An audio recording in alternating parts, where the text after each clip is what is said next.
Hey guys, as I'm sure you are all aware, update 12.5 came out yesterday. I was going to do a very detailed video initially going through each and every change on the changelog, but I decided against it and just to do kind of a general video touching upon the basics. It is worth noting that this is one of two updates. There's supposedly a larger update coming out. I don't think there's a date that's been given, but I would imagine closer towards the end of this month or some point in December.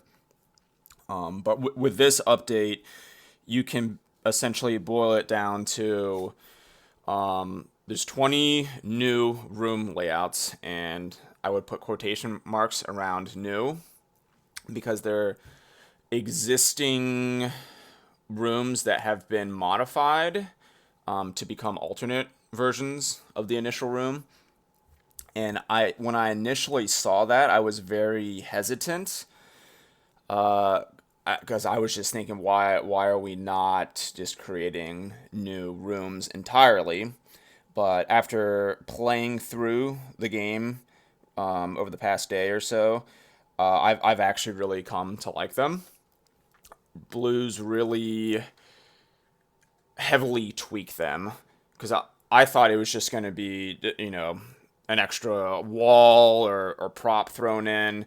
But it seems like he basically took the initial layout, kind of the skeleton of the room, but heavily reworked it and created something new entirely. I can still make out like, okay, this is supposed to be such and such room from the basement, but it enough of it has been changed that it really does feel like a new room. And I suppose the advantage of doing it this way is Blue is able to pump out a bunch of these new rooms very quickly compared to if he was creating new things entirely from scratch.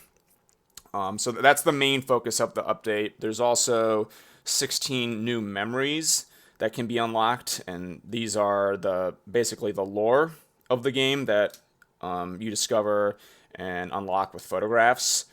I've only gone through a couple of these, and I'm not going to show any of them because it's spoilers pretty much.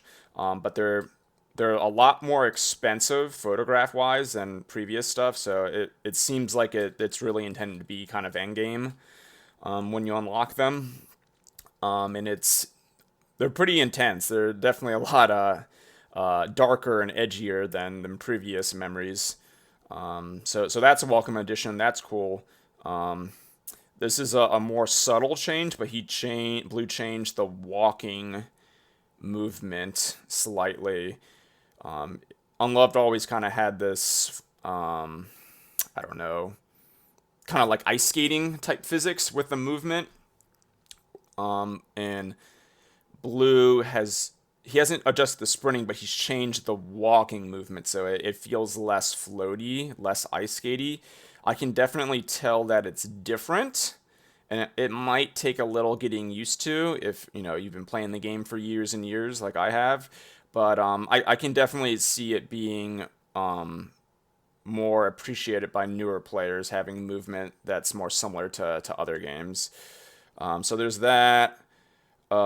He's made some changes to the netcode to supposedly make it better, more reliable, less laggy. I've done a couple of games so far. The first game was absolutely atrocious, was an absolute lag fest. But then the second game I played multiplayer it was a lot better. It almost felt like I was playing single player. In a sense. But I'll need to do some more play testing with it. But hopefully it fixes some of the some of the lag and general internet multiplayer latency issues that have been present in Unloved since the very beginning. He's made a couple of UI changes, most notably with the multiplayer server list. Where it's a lot more streamlined as far as being able to see the difficulty, what challenges are currently being used, the room size, that type of stuff. So that's cool. Hopefully it'll help with newer players accidentally joining higher difficulty games that they have no business joining. And then there's a couple of other small changes as well. Like I saw, what was it? He tweaked the, is it Rotten Doctor and Rotten Butcher fireball damage to be increased. I don't necessarily know if they need to be changed, but I'll have to do more play testing with that just to see how that pans out with the higher difficulties. Let me just quickly look at the changelog and make sure I'm not really forgetting anything. Yeah, there's some other. Oh, I should mention this. The pistol muzzle flash size was reduced by 33%. People have complained about this for years, that muzzle flash for the pistol when firing quickly was absolutely insane. So reducing the size and intensity of that should be a welcome addition. I would like to see him change the nail gun muzzle flash. That's really, really bad as well. And like I said, there's a couple of other smaller changes, but you can check out the changelog yourself. But overall, it's a pretty awesome update, I would say, especially with those new room layouts, because I've always said this game being a roguelike game, having new room layouts, having more potential map seeds and variety, given the nature of the game where you're constantly replaying and replaying and replaying the same game, the same layout, or rather the same theme or location, having different map seeds is only going to help out with the repetitive nature of the game. So I think that's awesome. I've only seen about 10 of the new room layouts of the potential 20, but they're really awesome. I really like them. Blue's really outdone himself with that. And yeah, we should be celebrating Blue. It's been about 4.5 years since the last update. I want to say it was maybe February or March of 2020. And I honestly thought this game was dead. I honestly thought we were never going to see another update.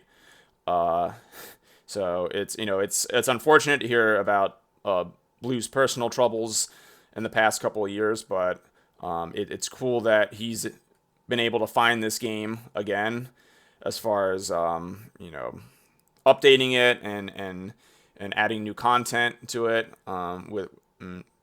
with the memories as well, adding some of his own experiences and whatnot into that. So fingers crossed that the next update is equally awesome, if not better, and I will be here waiting for it.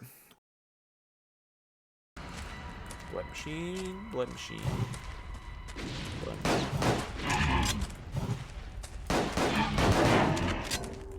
I swear, if there's like one other yellow room with a single blood machine in it, you son of a...